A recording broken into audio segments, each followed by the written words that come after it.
छत्तीसगढ़ के राज्यपाल रमेश डेका से मिले परिवीक्षाधीन आईएएस अधिकारी। राज्यपाल ने अधिकारियों को दी शुभकामनाएं, कहा मानवीय संवेदनाओं के साथ कार्य करें। राहुल गांधी ने पीसीसी चीफ दीपक बैज को पत्र लिखकर दी बधाई। उप मुख्यमंत्री अरुण साव ने दिया बयान, कहा अधूरी न्याय यात्रा पर बधाई दे रहे राहुल गांधी।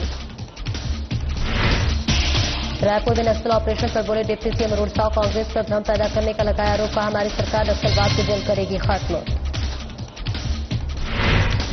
रायपुर के एकात्म परिसर में बीजेपी मना रही अहिल्याबाई होलकर की जयंती। नारायण चंदेल को बनाया कार्यक्रम संयोजक। 16, 17, 18 मई को जिले में होगी कार्यशाला। और रायपुर में सुशासन तिहार के तहत समाधान शिविर आयोजित। विधायक पुरंदर मिश्रा ने किया प्रतिभाग के प्रवासियों से संवाद करके हल की समीक्षा की। नमस्कार, स्वागत है आपका। मैं हूं आपके साथ सपना दीपक मद्देशिया। बुलेटिन का आगाज करेंगे राज्यपाल से परिवीक्षाधीन आईएएस अधिकारियों और के सौजन्य भेंट की। इस बीच आपको बता दें, राज्यपाल रमेश डेका ने राजभवन में छत्तीसगढ़ प्रशासन अकादमी के महानिदेशक सुब्रत साहू के नेतृत्व में साल 2024 बैच के भारतीय प्रशासनिक सेवा यानी कि आईएएस के परीक्षा परिवीक्षाधीन अधिकारियों से सौजन्य भेंट की। राज्यपाल डेका ने अधिकारियों को उनके उज्जवल भविष्य की शुभकामनाएं दी और कहा कि अपना कर्तव्य भली भांति निभाते हुए देश और समाज की सेवा के लिए हमेशा तत्पर रहें और मानवीय संवेदनाओं के साथ कार्य करें। उन्होंने कहा कि समाज के कमजोर वर्ग के कल्याण को प्राथमिकता दें, साथ ही अपने अधीन काम करने वालों के प्रति संवेदनशील रहे। इस अवसर पर राज्यपाल के सचिव डॉक्टर सीआर प्रसन्ना, संचालक छत्तीसगढ़ प्रशासनिक अकादमी की टीसी महावर, प्रशिक्षक निदेशक सीमा सिंह सहित परिवीक्षाधीन अधिकारी मौजूद रहे।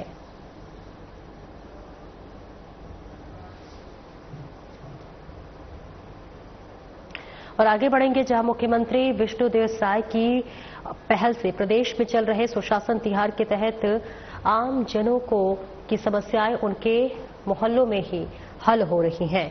जी हां, आपको बताते चले कि ये पहल न केवल जनता को लाभ पहुंचा रही है बल्कि सरकार के प्रति उनको विश्वास भी बढ़ा रही है।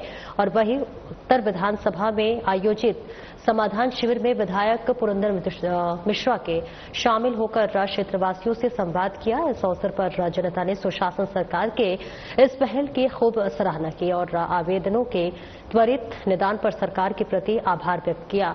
समाधान शिविर में सभी विभागों के अधिकारियों की ओर से स्टॉल लगाकर योजनाओं की जानकारी दी गई। कार्यक्रम में बच्चों का भी अन्नप्राशन के साथ साथ हितग्राहियों को भी राशन कार्ड, आयुष्मान कार्ड, श्रम कार्ड, ट्राईसाइकिल इत्यादि को वितरण किया गया।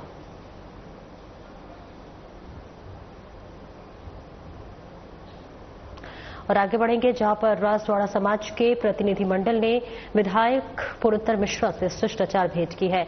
इस भेंट के दौरान प्रतिनिधिमंडल ने गाढ़ा समाज के लिए अलग सामुदायिक भवन में बातचीत के लिए बनवाने की मांग की है। प्रतिनिधिमंडल ने विधायक पुरंदर मिश्रा को जानकारी दी है कि पहले जिस भवन में समाज की गतिविधियां संचालित होती थी उसे पार्षद कार्यालय के रूप में उपयोग की अनुमति भी दी गई थी। ऐसे में निर्वाचन के बाद भवन पर दोबारा पार्षद कार्यालय का कब्जा हो गया है, जिससे कि समाज की सांस्कृतिक और सामूहिक गतिविधियों पर प्रतिकूल प्रभाव पड़ रहे हैं। समाज की इस गंभीर समस्या को ध्यानपूर्वक सुनते हुए विधायक मिश्रा ने प्रतिनिधिमंडल को आश्वस्त किया है कि जल्द ही गाढ़ा समाज के लिए अलग सामुदायिक भवन की व्यवस्था की जाएगी।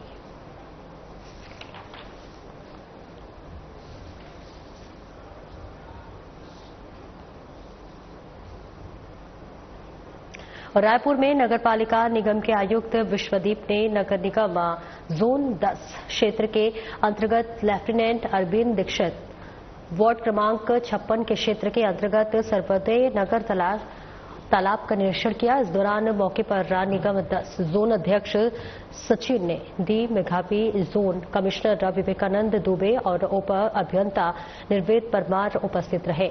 आयुक्त ने तालाब के अंदर गंदा पानी आने से रोकने के लिए बाहर नाली बनवाकर उसके माध्यम से वहां के रहवासियों के घरों में प्रतिदिन निकलने वाले गंदे पानी को सुगम निकासी करवाने के लिए निर्देश दिए हैं। और इसके साथ ही तालाब के चारों ओर टोवाल बनाने के लिए तालाब की सफाई करवाने के बाद राज्य शासन की तरफ से राज्य प्रवर्तित योजना सरोवर घरों के अंतर्गत स्वीकृत अनुसार तालाब के पार चारों ओर से फुटपाथ से निर्माण करवाने के सहित तालाब सौंदर्यीकरण के कार्य करवाने के निर्देश दिए गए हैं। मुख्यमंत्री अरुण साव ने कहा है कि ऑपरेशन सिंदूर से पूरी दुनिया में जो संदेश गया है कि देश में सिंदूर का क्या महत्व है और भारत आतंकवाद के खिलाफ किसी भी हद तक जाकर काम कर सकता है, तो ये हमने बताया है कि सरहद से 100 किलोमीटर अंदर जाकर आतंकवादियों के ठिकानों को निस्तानुबोध किया, आतंकवादियों को सबक सिखाया और बड़े बड़े आतंकवादी धराशायी हुए और पूरी दुनिया के सामने पाकिस्तान बेनकाब हुआ। जब दुनिया ने देखा कि आतंकवादियों के जनाजे पर पाकिस्तान की सरकार सेना के लोग मौजूद हैं, तो ये पाकिस्तान आतंकवाद परस्त सरकार है, ये दुनिया के सामने आया। दुनिया के सामने पाकिस्तान बेनकाब हुआ और ये भारत की बड़ी जीत है, ऑपरेशन सिंदूर। और इसलिए पूरे देश में तब भी जश्न मनाया गया था जब ऑपरेशन सिंदूर के बाद और अब देश भर में जो राष्ट्र प्रेमी लोग हैं, देशभक्त लोग हैं, सेना के समर्थन में सेना का उत्साह बढ़ाने प्रधानमंत्री नरेंद्र मोदी जी के नेतृत्व को सराहना के लिए जगह जगह पर तिरंगा यात्रा निकाली जाएगी और अन्य विधिक कार्यक्रम भी होंगे। पहलगाम की घटना के बाद जिस प्रकार से भारतीय सेना ने एक बड़ा ऑपरेशन सिंदूर ऑपरेशन चलाया और सिंदूर ऑपरेशन से पूरी दुनिया में जो संदेश गया कि देश में सिंदूर का क्या महत्व है और भारत आतंकवाद के खिलाफ किसी भी हद तक जाकर काम कर सकता है, ये बताया। सरहद से 100 किलोमीटर अंदर जाकर आतंकवादियों के ठिकानों को नेस्तनाबूद किया, आतंकवादियों को सबक सिखाया। देखिए, जिस प्रकार से डीजीएमओ ने जो स्पष्ट किया, अपनी पत्रकार वार्ता में जो बातें कही, प्रधानमंत्री माननीय नरेंद्र मोदी जी ने राष्ट्र के नाम संबोधन में जो बात कही और ऑपरेशन सिंदूर जिस प्रकार से सफल हुआ है, एक साथ 9 पाकिस्तान आतंकवादी अड्डों को ध्वस्त करना, इतनी बड़ी संख्या में आतंकवादियों को मार गिराना, ये बहुत बड़ी जीत है और सभी को इसका स्वागत करना चाहिए। कांग्रेस पार्टी के बैलाडीला पर यात्रा निकालने को लेकर उप मुख्यमंत्री अरुण साव ने कहा है कि कांग्रेस पार्टी ने देश को तोड़ा, वो भारत जोड़ो यात्रा निकालते हैं। कांग्रेस पार्टी ने संविधान को तार-तार किया, कांग्रेसी के जाने पर जनता ने कांग्रेस को उसके स्थान पर पहुंचा दिया। आज गर्त की ओर कांग्रेस है। कांग्रेस क्या बोलते हैं और क्या होता है, क्या करते हैं, अभी अनेक बातें हैं इस दौर में हुई है और हम सब ने भी देखा है। कांग्रेस के नेताओं के बातों को हमने बार बार देखा है, परखा है, वो बोलते क्या हैं, होता क्या है, करते क्या हैं। अभी अनेक बातें इस दौर में हुई है और हम सब ने देखा है। ये तो बातें ही बातें हैं, बातों का क्या वाला मामला है। राजनीतिक दल को अपनी गतिविधि करने का अधिकार है, पर जिस कांग्रेस पार्टी ने देश को तोड़ा वो भारत जोड़ो यात्रा निकालती है। जिस कांग्रेस पार्टी ने संविधान को तार-तार किया वो संविधान बचाओ यात्रा निकालती है। तो ये कांग्रेस क्या दिखाना चाहती है तो कांग्रेस ही जाने, पर जनता ने कांग्रेस को इसके स्थान पर पहुंचा दिया है। आज शून्यता की ओर कांग्रेस बढ़ रही है। और महासमुंद के बसना विकासखंड के बुहारपार ग्राम में आयोजित कर्मा माता मंदिर प्राण प्रतिष्ठा और सम्मान समारोह में उप मुख्यमंत्री अरुण साव शामिल हुए। इस अवसर पर महासमुंद सांसद रूप कुमारी चौधरी, बसना विधायक संपत अग्रवाल, कसडोल विधायक संदीप साहू, प्रदेश साहू संघ अध्यक्ष टहल सिंह साहू समेत कई लोग उपस्थित रहे। उप मुख्यमंत्री साव ने प्रथम सर्वधर्म और इस बीच कर्मा माता मंदिर में पुष्प अर्पित कर पूजा अर्चना की और इसके पश्चात आयोजित सम्मान समारोह में शामिल हुए।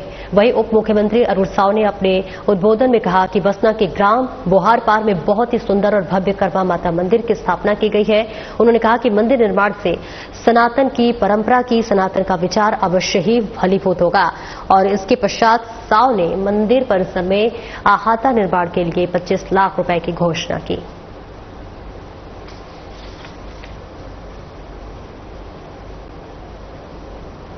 बीजेपी एकात्म परिसर में अहिल्याबाई होलकर की 300वीं जयंती मना रही है। इस कार्यक्रम के संयोजक नारायण चंदेल का कहना है कि उनसे मिली जानकारी के अनुसार 16, 17, 18 मई को जिले में कार्यशाला होगी। छत्तीसगढ़ में इस विषय के तहत सभी जिलों में कार्यशाला है और 3 लोगों की टीम बनाई गई है। इस कार्यक्रम में दिल्ली से सुषमा सिंह प्रमुख वक्ता है। इस दौरान कार्यक्रम के संयोजक नारायण चंदेल ने कहा कि अहिल्याबाई का योगदान इस समाज में कुशल शासक के रूप में रहा है। उनका जन्म साधारण घर में हुआ था, परंतु उनके कार्य असाधारण रहे, जैसे कि शासन को सुशासन के रूप में अहिल्याबाई ने परिवर्तित किया, गरीब आदमी तक अपने सुशासन को पहुंचाने तक का प्रयास किया। हमें उनके सुशासन को प्रसारित करने का जन जन तक पहुंचाना है। रानी अहिल्याबाई की 300 जयंती पूरे देश में भारतीय जनता पार्टी मना रही है। पिछले दिनों 9 मई को नई दिल्ली में भारतीय जनता पार्टी के केंद्रीय कार्यालय में पूरे देश भर के उस टीम के सदस्यों की एक कार्यशाला संपन्न हुई। उस कार्यशाला में हमारे राष्ट्रीय महामंत्री श्री BL संतोष जी, राष्ट्रीय सह संगठन मंत्री श्री शिवप्रकाश जी और अन्य उस विषय को लेने के लिए विद्वान वक्तागण उपस्थित थे। आज छत्तीसगढ़ प्रदेश में भारतीय जनता पार्टी की इस विषय को लेकर के कार्यशाला है। आज की कार्यशाला में हमने सभी जिलों में 3 लोगों की टीम बनाई है और आज भारतीय जनता पार्टी के सभी जिलाध्यक्षों को, महापौर को और जिले की कार्यशाला में जाने वाले जो हमारे वक्तागण हैं उनको आज की कार्यशाला में हम लोगों ने आमंत्रित किया है। दिल्ली से श्रीमती सुषमा सिंह जी इस कार्यशाला में प्रमुख वक्ता के रूप में हमारे बीच में अभी उपस्थित होंगे। मुख्य रूप से इस कार्यक्रम का जो हेतु है, भारतीय जनता पार्टी इस कार्यक्रम को वीरांगना अहिल्याबाई के इस कार्यक्रम को क्यों कर रही है, इसके पीछे में जो भाव है, अहिल्याबाई का जो योगदान समाज को रहा है, देश को रहा है, एक कुशल शासक के रूप में, कुशल प्रशासक के रूप में अहिल्याबाई एक अत्यंत साधारण घर में पैदा हुई, लेकिन वो असाधारण प्रतिभा की धनी थी। भारतीय जनता पार्टी ने उनके अहिल्याबाई होलकर के प्रेरणादायी जीवन को समाज के सम्मुख ले जाने का फैसला किया। उनके सुशासन की विरासत को प्रचारित करना, जन जन तक ले जाना, धार्मिक एवं सांस्कृतिक उत्थान के लिए उनके द्वारा किए गए कार्यों को समाज के सामने में लाना, यह अहिल्याबाई के जितने भी उस समय के काम थे, उन्होंने शासन को सुशासन के रूप में तब्दील किया था। एक जनप्रतिनिधि को कैसा काम जनता के बीच में करना चाहिए, शासन भी उन्होंने चलाया, आम आदमी की सेवा की, गरीब आदमियों तक अपने सुशासन को पहुंचाने का प्रयास किया और उन्होंने धार्मिक क्षेत्र में भी, चाहे वो केदारनाथ के मंदिर का पुनरुद्धार हो, सोमनाथ के मंदिर का हो, काशी विश्वनाथ के मंदिर का हो और अनेक धार्मिक स्थलों का पुनरुद्धार, अहिल्याबाई के जीवन का महत्वपूर्ण अंग रहा है। उनके समग्र जीवन को जो समाज के लिए और विशेषकर महिलाओं के लिए प्रेरणादायी है, उसको हम नीचे तक ले जाना। पिछले 57 साल के कांग्रेस के सरकार के कार्यकाल में इतिहास को तोड़ मरोड़ कर इस देश के अंदर में प्रस्तुत किया गया। लेकिन हम चाहते हैं कि जिनका भी योगदान इस देश के अंदर में रहा, समाज के अंदर में रहा, आज की पीढ़ी को और आने वाली पीढ़ी को उसकी समुचित जानकारी हो, सही जानकारी हो। हमारी कार्यशाला अब कुछ ही समय में प्रारंभ होगी। अलग अलग विषयों पर हमारे वक्ता मार्गदर्शन करेंगे। 16, 17 और 18 मई को जिलों में हमारी कार्यशाला होने वाली है। उसके बाद मंडलों में हम इस विषय को लेकर के परिचर्चा व गोष्ठी का भी आयोजन करने वाले हैं। भारतीय जनता पार्टी सिर्फ भारतीय जनता पार्टी के कार्यकर्ताओं को उसमें आमंत्रित नहीं करेगी, समाज के सभी वर्ग के लोगों को इस कार्यक्रम में हम आमंत्रित करेंगे। छत्तीसगढ़ राज्य महिला आयोग की अध्यक्ष डॉक्टर किरणमयी नायक ने छत्तीसगढ़ राज्य महिला आयोग के कार्यालय में मनेन्द्रगढ़, चिरमिरी, भरतपुर में महिला उत्पीड़न से संबंधित मामलों की सुनवाई की। आयोग की अध्यक्ष डॉक्टर किरणमयी नायक की अध्यक्षता में जिला गठन के बाद जिला स्तर पर आज प्रथम सुनवाई एवं प्रदेश स्तर पर 312वीं सुनवाई की गई। सुनवाई के दौरान Manendragarh, Chirmiri, Bharatpur collector D Rahul Venkat, SDM Linkraj Sidar Rai, additional SP Ashok Gadegavar Rai एवं जिला कार्यक्रम अधिकारी श्री शुभम बंसल मौजूद रहे।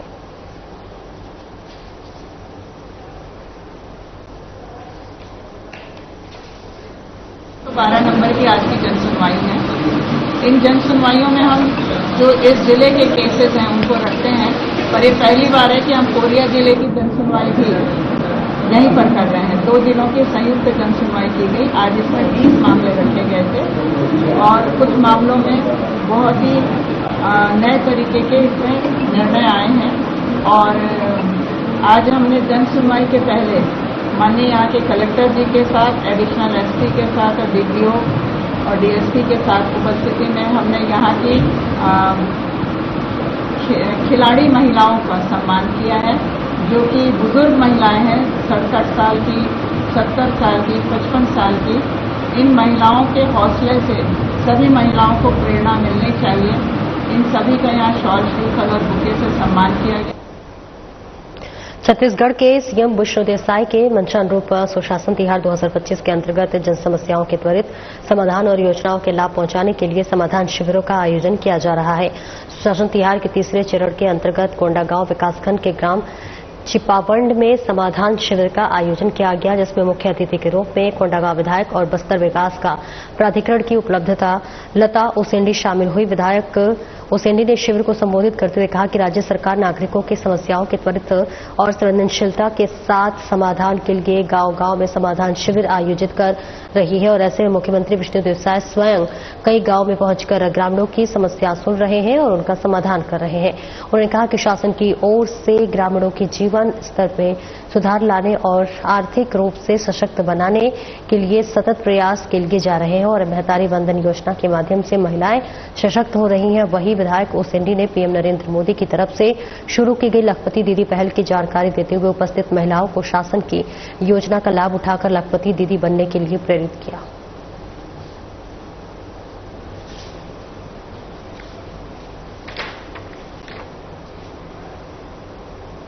कांकेर जिले के नहरपुर विकासखंड के अंतर्गत ग्राम पंचायत सुराही में सुशासन तिहार के अंतर्गत 1 दिवसीय सामान्य शिविर का सफल आयोजन किया गया। इस शिविर का उद्देश्य ग्रामीणों की समस्याओं का त्वरित निराकरण करना और उन्हें सरकारी योजनाओं का लाभ प्रदान करना था। शिविर में कुल 1691 आवेदन प्राप्त हुए, जिनमें से 1681 आवेदनों का समाधान किया गया, जो प्रशासन की सक्रियता और संवेदनशीलता को दर्शाता है। शेष आवेदनों पर कार्रवाई प्रचलन में है, जिन्हें नियमानुसार जल्द निराकृत किया जाएगा। शिविर स्थल पर प्रशासन के सभी प्रमुख विभागों के पंडाल स्थापित किए गए थे, जहां संबंधित अधिकारियों ने जन समस्याओं को गंभीरता से सुना और उनका समाधान किया गया। जन समुदाय में इस पहल की सराहना करते हुए प्रशासन का आभार व्यक्त किया। इस अवसर पर विभिन्न जन प्रतिनिधि और बड़ी संख्या में ग्रामीण जन मौजूद रहे।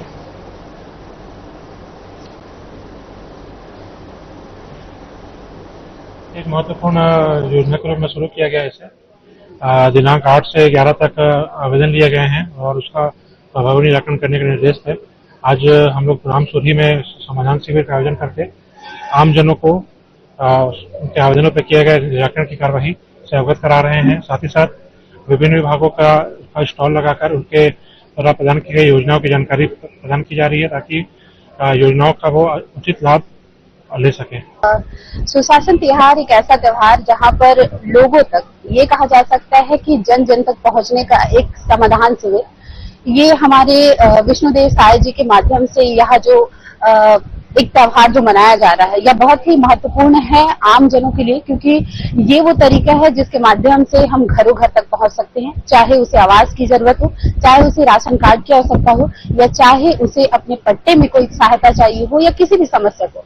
और यदि पूरे जितने अधिकारी कर्मचारी एक मंच पर उपस्थित हैं तो जरूर निवारण हो सकता है। एक अच्छी पहल है हमारे सुशासन त्योहार के माध्यम से हमारे मुख्यमंत्री जी का। लगातार जो है प्रशासन की ओर से लगातार जनताओं की सुख सुविधाओं के लिए लगातार कार्य किए जा रहे हैं। इस वक्त हमारी जो टीम है वो ग्राम पंचायत सुरी पर मौजूद है। यहाँ जो है आप देख सकते हैं कि समाधान शिविर लगाया गया है। बहुत ही जो है बड़ी संख्या में यहाँ पर ग्रामीण जन भी मौजूद है और भी यहाँ प्रशासन की जो विभाग के जो पंडाल है वो यहाँ पर लगाए गए हैं। हमारे साथ जनप्रतिनिधि भी मौजूद है, आइए इनसे बातचीत करते हैं। आज जो है समाधान शिविर लगाया गया, क्या कहना चाहिए? जी हाँ, समाधान शिविर एक आम जनता की परेशानी का समाधान करने के लिए यहाँ समाधान शिविर लगाया गया है। ये शासन की एक महत्वाकांक्षी योजना है, जन कल्याणकारी योजना है। आम जनता किसी प्रकार को भुगतना ना पड़े, किसी कार्यालय दफ्तर का किसी अधिकारी के पास जाना ना पड़े, इसलिए हमारे प्रदेश की सरकार इस प्रकार की सुशासन त्योहार का आयोजन की जा रही है आम जनताओं के लिए।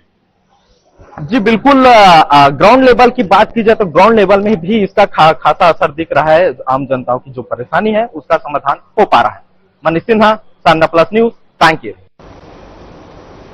केंद्रीय बोर्ड परीक्षा 12वीं की परीक्षा के परिणाम घोषित कर दिए गए हैं, जिसके महासमुंद जिले के वेडनर मेमोरियल सीनियर सेकेंडरी स्कूल की गर्विता देवकर ने 94.6% हासिल कर मेरिट लिस्ट में अपना नाम दर्ज कराया है। वहीं इस स्कूल में पढ़ने वाले जुड़वा भाई चंद्रहास साहू ने 90.6% और चंद्रकांत साहू ने 90.4% अंक हासिल किया है।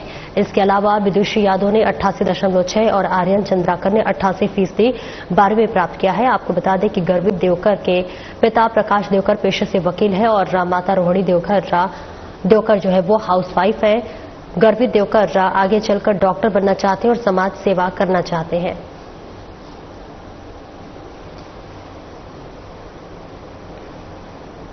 और आगे बढ़ेंगे जहां पर कांकेर जिले के चारामा वन परिक्षेत्र अंतर्गत ग्राम टहंकापार में सुबह एक तेंदुए के घुसने से गांव में अफरा तफरी मच गई। वन्यजीव ने गांव के निवासी प्रद्युम्न निषाद पर हमला कर गंभीर रूप से घायल कर दिया है। प्राप्त जानकारी के अनुसार तेंदुआ अचानक गांव में घुस आया और एक ग्रामीण पर झपट पड़ा। घायल प्रद्युम्न निषाद को तत्काल जिला अस्पताल कांकेर लाया गया है, जहां उनका इलाज जारी है। घटना की सूचना मिलते ही वन विभाग की टीम मौके पर पहुंच गई है और तेंदुए को पकड़ने के लिए अभियान शुरू कर दिया गया है। तेंदुए की मौजूदगी से पूरे गांव में दहशत का माहौल बन गया है। वन विभाग के अधिकारी स्थानीय लोगों से सतर्क रहने की अपील कर रहे हैं। बताया जा रहा है कि तेंदुआ जंगल से भटककर रिहायशी इलाके में चला गया था।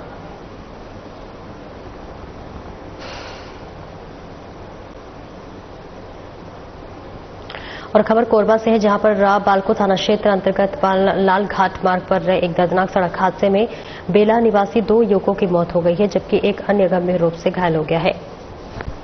जानकारी के अनुसार 3 युवक बाइक पर सवार होकर जा रहे थे, तभी अवैध रेत से भरे तेज रफ्तार डंपर ने लापरवाही पूर्वक वाहन चलाते हुए उन्हें अपनी चपेट में ले लिया। टक्कर इतनी जोरदार थी कि बाइक सवार युवक टिप्पर के पहियों के नीचे आ गए और मौके पर ही 2 युवकों की मौत हो गई, जबकि एक युवक को गंभीर हालत में अस्पताल में पहुंचाया गया। प्रत्यक्षदर्शियों के अनुसार लालघाट मार्ग पर भारी वाहनों का आवागमन प्रतिबंधित है।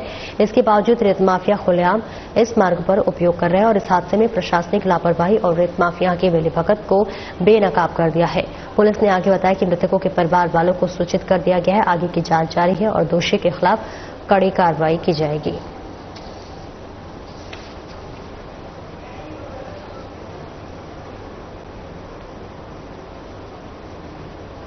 और खबर कांकेर से है, जहां पर चरावा पुलिस ने नाबालिग ने से दुष्कर्म मामले में आरोपी को गिरफ्तार कर लिया है। आपको बता दें, परिजनों ने नाबालिग लड़की की गुमशुदगी की रिपोर्ट दर्ज कराई थी, जिसके बाद पुलिस ने तत्परता दिखाते हुए जांच पड़ताल की है और आरोपी को गिरफ्तार कर जेल भेज दिया है। फिलहाल पुलिस आरोपी से पूछताछ में जुटी हुई है और आगे की जांच में जारी है।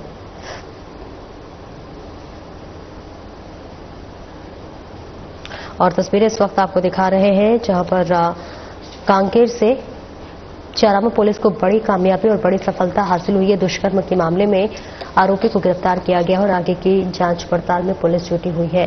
बताते चले कि परिजनों ने नाबालिग लड़की की गुमशुदगी की रिपोर्ट दर्ज कराई थी, जिसके बाद पुलिस ने तत्परता दिखाते हुए जांच पड़ताल की और आरोपी को गिरफ्तार कर जेल भेज दिया गया। फिलहाल पुलिस आरोपी से पूछताछ कर रही है और आगे की भी जांच जारी है। कांकेर से ये तस्वीरें आपको दिखा रहे हैं। फिलहाल इस बुलेटिन में इतना ही। नमस्कार।